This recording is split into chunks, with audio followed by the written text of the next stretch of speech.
Hello प्यारे बच्चों, आज हम कक्षा 6 पाठ 2 कटुक वचन मत बोल को समझेंगे। कटुक माने कड़वा, वचन मत बोल माने कड़वा वचन मत बोलो। इसके लेखक हैं श्यामलाल दुबे। केंद्रीय भाव है। प्रस्तुत पाठ में वाणी के महत्व को स्पष्ट करते हुए लेखक ने बताया है कि इस संसार में वाणी का वरदान केवल मनुष्य को ही मिला है। अतः मनुष्य को हमेशा विनम्र और मृदुभाषी यानी मीठा बोलने वाला होना चाहिए। जो विनम्र होता है वह दीर्घायु होता है। दीर्घायु माने लंबी आयु वाला। कड़वी बात लोगों के दिलों में चुभ जाती है, उससे बड़े बड़े अनर्थ हो जाते हैं। कटु सत्य को भी विनम्रता के साथ कहने से बात बिना ठेस लगे दूसरों तक पहुंचाई जा सकती है। यही वाक् चातुर्य है जो हमारे व्यक्तित्व को प्रभावशाली बनाता है। हाँ तो बच्चों, केंद्रीय भाव है कि हमेशा हमें क्या बोलना चाहिए? मीठा बोलना चाहिए, है ना। दास प्रथा के दिनों में एक मालिक के पास अनेक गुलाम थे, जिनमें एक था लुकमान। लुकमान था तो गुलाम, किंतु बड़ा बुद्धिमान था। उसकी प्रशंसा इधर उधर फैलने लगी।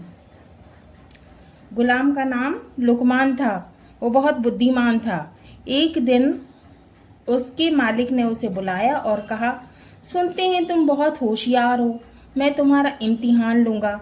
अगर तुम कामयाब हो गए तो मैं तुम्हें गुलामी से छुट्टी दे दी जाएगी। लुकमान ने कहा, पूछिए क्या पूछना है। मालिक ने कहा, अच्छा बताओ, शरीर का कौन सा हिस्सा सबसे अच्छा है? मालिक ने कहा कि बताओ भाई, शरीर का कौन सा हिस्सा अच्छा है? लुकमान ने कहा, जीभ। कारण पूछने पर लुकमान ने कहा, अगर जीभ अच्छी है तो सब अच्छा ही अच्छा है। लुकमान ने फिर कहा, अब शरीर का जो हिस्सा सबसे बुरा होता है उसका नाम बताओ। लुकमान ने फिर कहा, जीभ।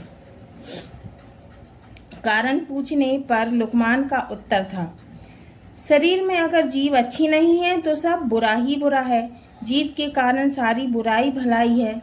एक बार एक जिज्ञासु चीन के दार्शनिक कन्फ्यूशियस के पास गया।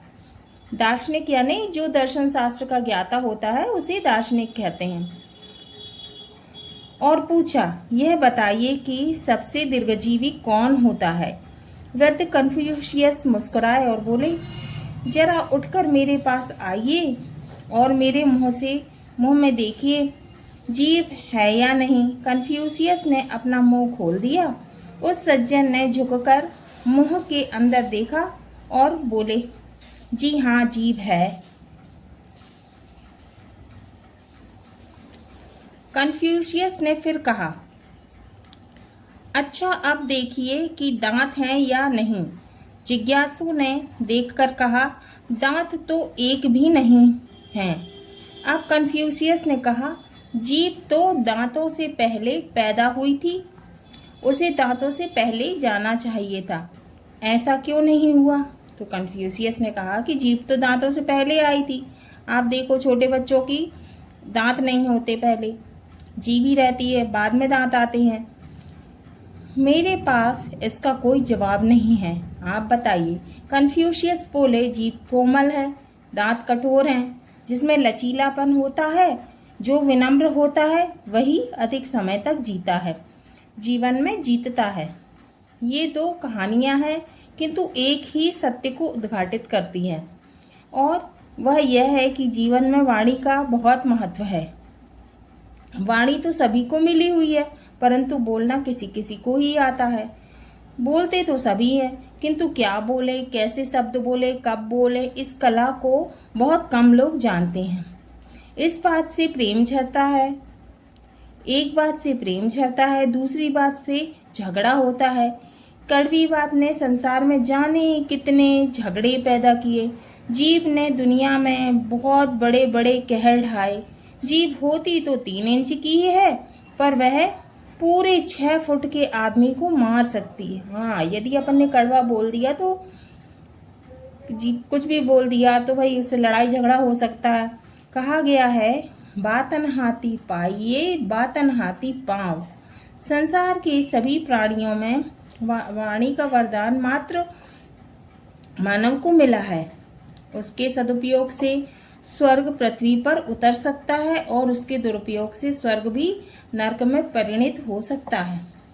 महाभारत युद्ध वाणी के प्रयोग का ही परिणाम था। हाँ, तो भाई महाभारत युद्ध तो बोलने से वाणी का ही परिणाम था। सदा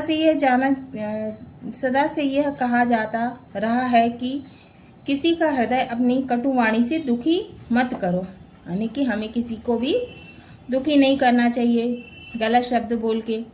मधुर वचन है औषधि, कटुक वचन है तीर। मधुर माने मीठा, मीठा वचन औषधि के समान है और कड़वा वचन तीर के समान है।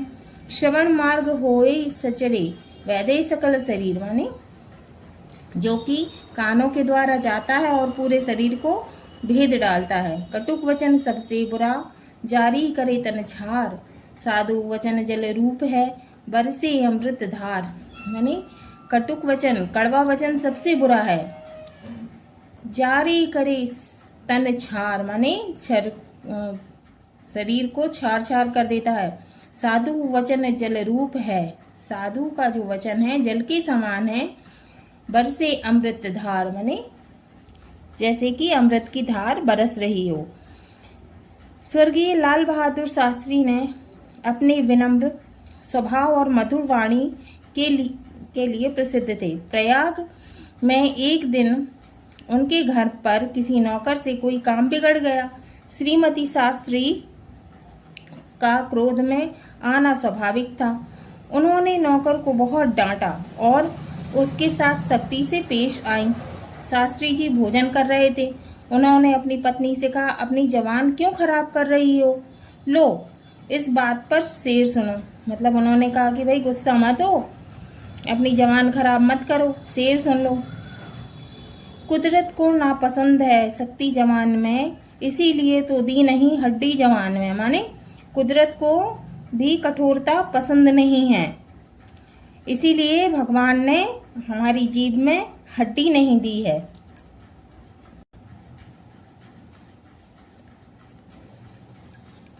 और फिर मुस्कुराते हुए शास्त्री जी ने आगे कहा, जब एक शेर सुना है तो दूसरा शेर भी सुनो। जो बात कहो साफ हो, सुथरी हो, भली हो, कड़वी ना हो, खट्टी ना हो, मिश्री की डली हो। मतलब हमें ऐसी बात करना चाहिए जो कड़वी ना लगे, मिश्री के जैसे मीठी लगे, कहना ना होगा। इन शेरों को सुनकर श्रीमती शास्त्री के क्रोध का पारा बहुत नीचे उतर गया था। यह बात स्वीकार करनी पड़ेगी कि सभी बातें ऐसी नहीं हो सकती जो दूसरों को प्रिय ही लगे। सत्य कभी कभी कड़वा भी होता है। कुछ अप्रिय बातें कहनी ही पड़ती है, किंतु ऐसे अवसर पर होना यह चाहिए कि बात भी कह दी जाए और कड़वाहट भी ना आने पाए। मतलब हमें ऐसा बोलना चाहिए कि हम बोल भी दें और किसी को बुरी भी ना लगे, जो दूसरे के हृदय को विदीर्ण कर दे। जरूरी नहीं है कि जीभ की कमान से सदा वचनों के बाण ही छोड़े जाएं। हाँ, हमें ऐसे नहीं बोलना चाहिए कि हमेशा बुरा ही बुरा बोलो तो किसी को बुरा लग जाए। वाक चतुरी से कटु सत्य को प्रिय और मधुर बनाया जा सकता है। हम अपनी वाणी की चतुराई से कठोर सत्य को भी मधुर बना सकते हैं। किसी राजा ने स्वप्न देखा कि उसके सारे दांत टूट गए हैं। ज्योतिषियों से फल पूछा गया तो एक ने कहा, राजन, आप पर संकट आने वाला है। आपके सब संबंधी एवं प्रियजन आपके सामने ही एक एक करके मर जाएंगे। दूसरे ज्योतिषी ने कहा, आप अपने सारे संबंधियों और प्रियजनों से अधिक काल तक संसार का सुख ऐश्वर्य भोगेंगे। दोनों कथनों का सत्य एक ही है, किंतु पहले ज्योतिषी को कारावास मिला और दूसरे को पुरस्कार। माने एक ने वही बात अच्छे से कह दी और एक ने वही बात कठोर रूप में कही। एक बार बुलबुल ने सुबह सुबह ताजे खिले फूल से कहा, अभिमानी फूल इतराओ मत। इस बाग में तुम्हारे जैसे बहुत फूल खिल चुके हैं। फूल ने हंसकर कहा, मैं सच्ची बात पर नाराज नहीं होता। फूल बोलने लगा कि भाई मैं तो सच्ची बात पे नाराज ही नहीं होता, पर एक बात है कि कोई भी अपने प्रिय से कड़वी बात नहीं कहता। अब तो आप समझ ही गए होंगे कि यदि आपकी वाणी कठोर है, तीखी है, कर्कश है तो उसे सुधारिए, मीठी बनाइए, नहीं तो लोकप्रिय व्यक्तित्व का सपना अधूरा ही रह जाएगा। इसीलिए हमेशा हमें अच्छी वाणी बोलना चाहिए ताकि हमसे सब लोग खुश रहें। हाँ तो बच्चों, अगले वीडियो में हम पाठ 2 कटुक वचन मत बोल के प्रश्न उत्तर करेंगे।